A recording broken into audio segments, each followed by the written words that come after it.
Olá, sabe aquele momento do mês? Chega o boleto do plano de saúde e, na hora de abrir, vem aquele susto. Um aumento que parece simplesmente impossível de pagar. Dá uma angústia, né? Às vezes até uma sensação de traição, depois de tantos anos pagando tudo direitinho.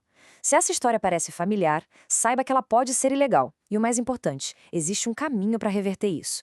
Nesse nosso papo, a gente vai entender direitinho como lutar contra esses aumentos e, olha só, recuperar o que é seu por direito. A pergunta que fica na cabeça de muita gente é essa. Depois de 10, 15, 20 anos de fidelidade, pagando em dia para ter segurança, de repente parece que o plano está fazendo de tudo para forçar uma saída. É uma sensação horrível de estar sendo expulso, sabe? E é fundamental entender que essa não é uma batalha para se lutar sem apoio.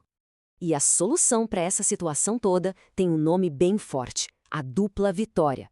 O que é isso, afinal? Bom, é um conceito que junta duas conquistas que são essenciais. A primeira é reduzir a mensalidade, agora para um valor justo. E a segunda é a chance de receber de volta o dinheiro que foi pago a mais nos últimos anos. Ou seja, é alívio no presente e justiça pelo passado.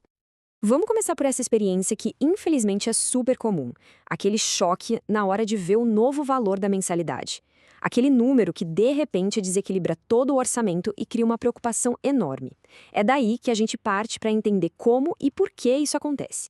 Para a gente combater um problema, primeiro a gente precisa entender ele, né? Os planos de saúde usam diferentes tipos de reajuste, e é justamente nos detalhes, naquelas letrinhas miúdas desses aumentos, que as práticas abusivas costumam se esconder. Então, vamos decodificar isso juntos.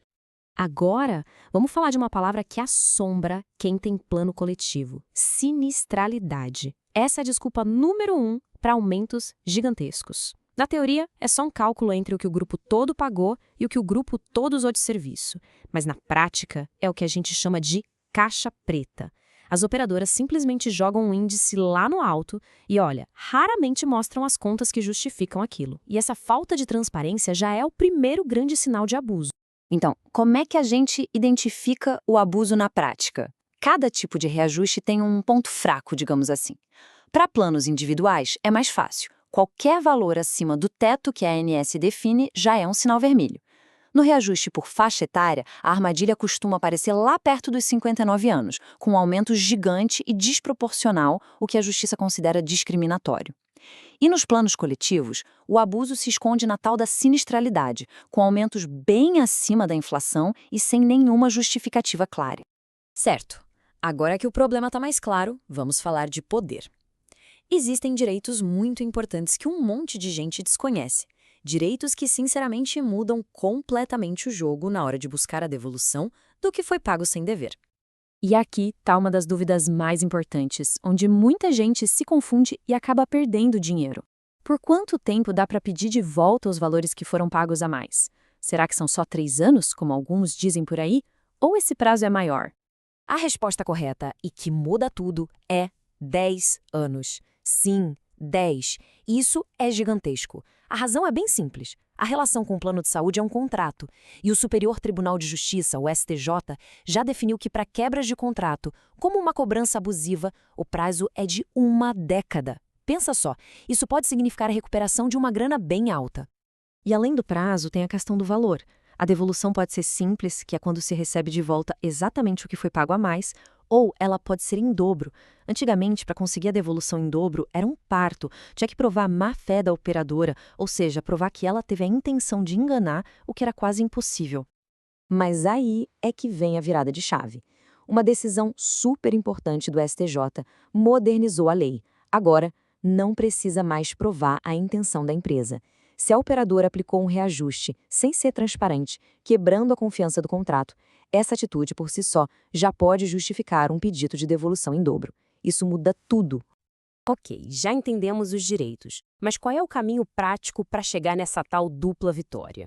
Olha, longe de ser um labirinto assustador, o processo judicial para esses casos é bem definido e busca, antes de qualquer coisa, resolver o problema financeiro e garantir a segurança de quem precisa. O caminho se resume a 3 passos principais. O primeiro é se organizar, juntar o contrato, o histórico dos boletos, essas coisas. O segundo, e talvez o mais importante para o alívio imediato, é entrar com uma ação já com o pedido de liminar. Isso pode fazer com que o juiz mande reduzir a mensalidade logo no comecinho do processo. E o terceiro passo, claro, é ir atrás da devolução de tudo que foi pago a mais nos últimos 10 anos. É super natural ter um certo receio antes de ir atrás dos próprios direitos, né? Medo de retaliação, confusão sobre as regras. Por isso, é fundamental a gente encarar de frente e desmistificar os medos mais comuns que acabam impedindo as pessoas de agir. Esse aqui é, sem dúvida nenhuma, o medo número 1, a retaliação. Aquela preocupação de que, na hora que entrar na justiça, a operadora simplesmente vai lá e cancela o plano de saúde, deixando a pessoa e a família totalmente desprotegidas. A resposta é um não, bem grande e claro. A lei protege o consumidor. Uma operadora não pode cancelar um contrato como se fosse uma punição por uma ação judicial. Isso seria uma prática ilegal, discriminatória e com certeza geraria ainda mais problemas para a própria empresa. Buscar os seus direitos é um exercício de cidadania, não um motivo para ser penalizado. Aqui está o segundo grande mito, uma história que as operadoras adoram contar para justificar aqueles aumentos absurdos. A ideia de que, só por ser um plano coletivo, o reajuste não tem regra nenhuma e pode ser de qualquer valor que eles quiserem.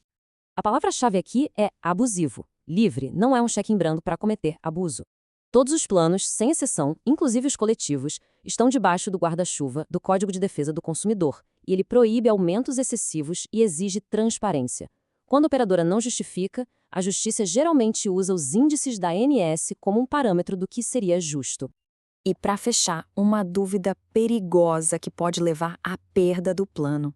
Aquela ideia de que, para poder processar a empresa, é preciso primeiro parar de pagar as mensalidades.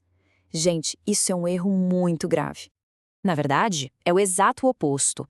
Para poder discutir os valores e, principalmente, manter a cobertura ativa, é essencial continuar pagando os boletos, mesmo que com dificuldade.